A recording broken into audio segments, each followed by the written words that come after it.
Bienvenidos a esta nueva edición de Poder y Dinero aquí en Americano Media. Santiago, ¿cómo estás? Muy bien, Sergio. ¿Y vos? ¿Qué tal? Bien, te propongo, Santiago, hacer una revisión, un repaso de los principales datos del contexto económico en los Estados Unidos, teniendo en cuenta, bueno, se viene una nueva reunión de la Reserva Federal, hay mucha expectativa en ese sentido, hay algunos datos que marcan una desaceleración del crecimiento que llaman la atención, también datos del mercado del trabajo que muestran algo que veníamos charlando repetidamente aquí en Poder y Dinero. Se generan empleos en el área de servicios, hospitality, pero se pierden muchos empleos en áreas importantes de la economía, las empresas tecnológicas sobre todo. Y fundamentalmente creo que me gustaría entender qué pasa con la cuestión del límite de endeudamiento, el rol del Congreso, el acuerdo no entre partidos. Hay gente que está hablando de un riesgo de default en la economía norteamericana, parece mentira, pero bueno, efectivamente se está llegando a una fecha tope, a final de junio, a partir de la cual el gobierno ya no tiene más el permiso del Congreso para seguir endeudándose. Me gustaría ver tu opinión al respecto, ¿te parece? Sergio, cambiemos ideas. Me parece que eso se viene reflejando en el aumento de los seguros por default de la deuda americana. Es una situación increíble, digamos, porque que los Estados Unidos estén en una situación de seguros por default gravosos para su deuda era una realidad que no esperábamos, ¿no? Así es. También es verdad que es la consecuencia de haber jugado al borde con eso durante, yo diría durante décadas, ¿no? Porque para haber llegado a estas situaciones así. Yo tengo la impresión de que si bien el caso de los Estados Unidos sabemos que no ha habido inconvenientes o sea, los inconvenientes han sido para los usuarios, pero Estados Unidos no ha tenido problemas en cerrar hasta sus embajadas cuando ha tenido se ha quedado sin presupuesto, por ejemplo, que sería parecido a esto, de tal manera que yo pienso que una situación así sería efectivamente, digamos, un gran trastorno, pero también creo que sería un trastorno que no sería para quedarse, sería un trastorno que seguramente llevaría a alguna negociación entre los partidos para facilitar una solución.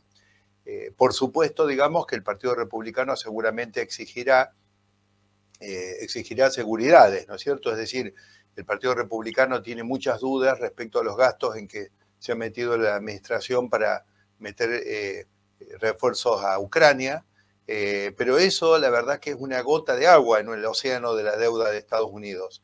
Me parece que el Partido Republicano va a aprovechar para reclamar que se suspendan iniciativas como la ridícula Against Inflation Act, que lo único que hace es gastar. Y bueno, en realidad la mayoría de las políticas de la administración Biden consisten primero gastemos y después vemos. Entonces, yo sé que eso no es lo que a vos te gusta escuchar, pero es lo que nos más muestra la realidad, ¿no?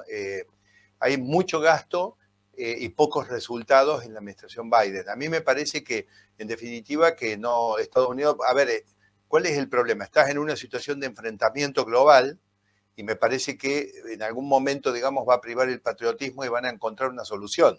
Pero el Partido Republicano no va a traicionar a sus votantes, es decir, le va a pedir a la administración Biden que pare con el gasto público y eventualmente con algunos impuestos.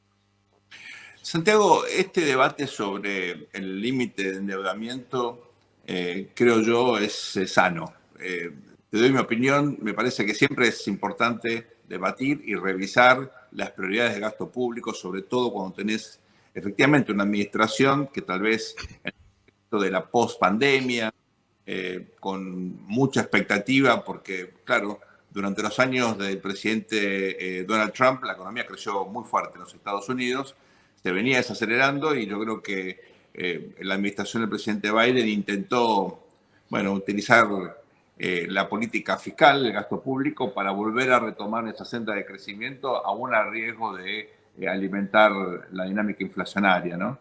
Ahora, en la práctica, todo este debate afecta a la reputación de los Estados Unidos en general y del dólar en particular. Digamos que los seguros de default, bueno, se encarezcan, ¿no? Esto de alguna manera se vincula con la fortaleza del dólar, con la reputación de los Estados Unidos, o son mecanismos autónomos?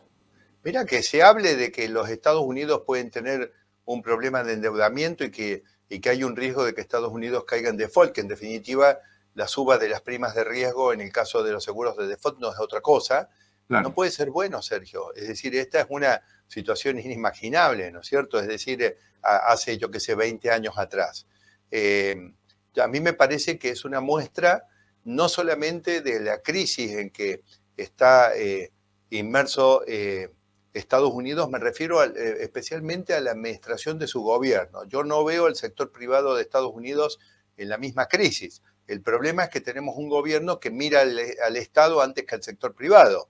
Es decir, si yo tuviera un gobierno que mira al sector privado, me preocuparía menos.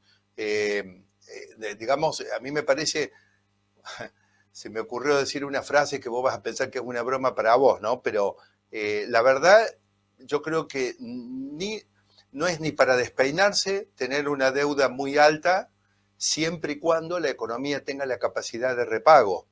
claro. Pero vos empezaste hablando también y tirando sobre la mesa muchas cosas. Una de ellas fue el tema del crecimiento de los Estados Unidos.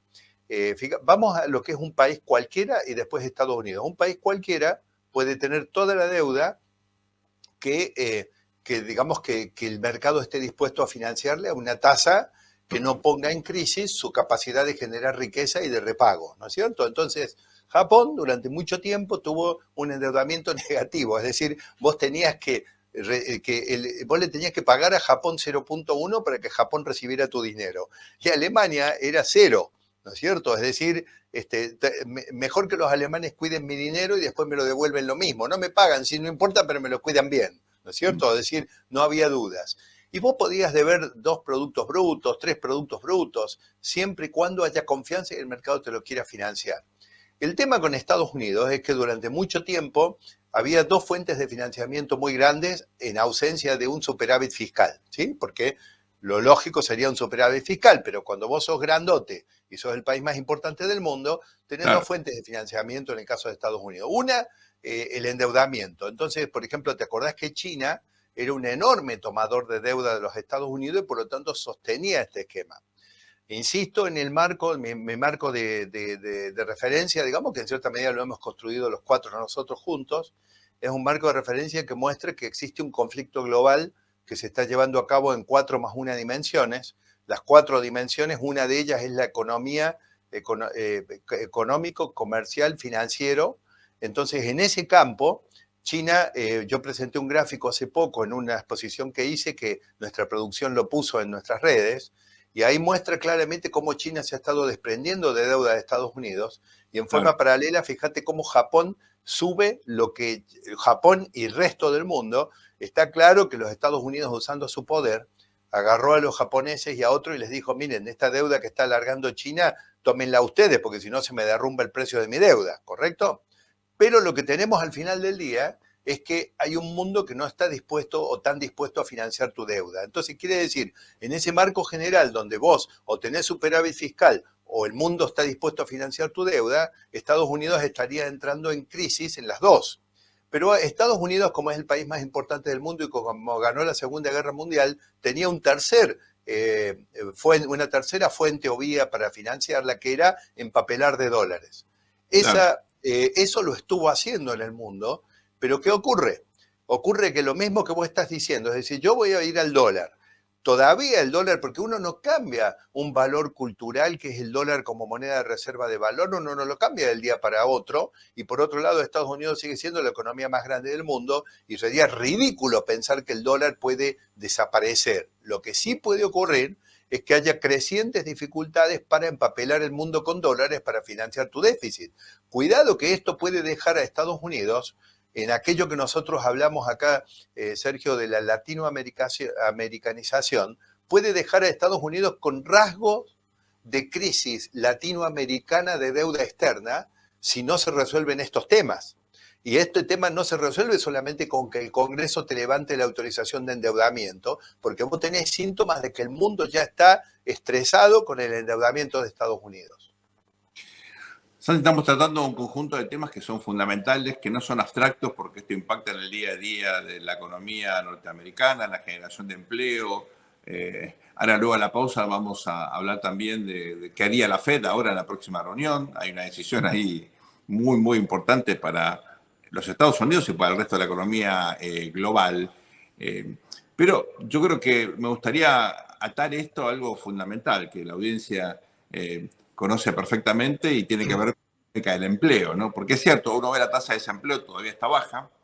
Ahora, cuando uno pone la lupa, la calidad del empleo se está modificando, ¿no? Estados Unidos Y está... yo te propongo, Sergio, que hablemos de estas cosas en el próximo bloque, porque necesitamos un bloque para eso. Me parece es un tema bastante gordo ese para tratarlo. Podemos, si querés, mientras tanto, repasar algunos números, digamos, el crecimiento de los Estados Unidos esperado por el consenso de tus amigos economistas era 2% para el primer trimestre, pero resultó 1.1, Sergio. A la vuelta de la pausa vamos con un repaso más general, porque yo creo que si no hacemos un marco de análisis nos vamos a perder. No se vayan ustedes, volvemos luego a esta muy breve pausa con más Poder y Dinero aquí en Americano.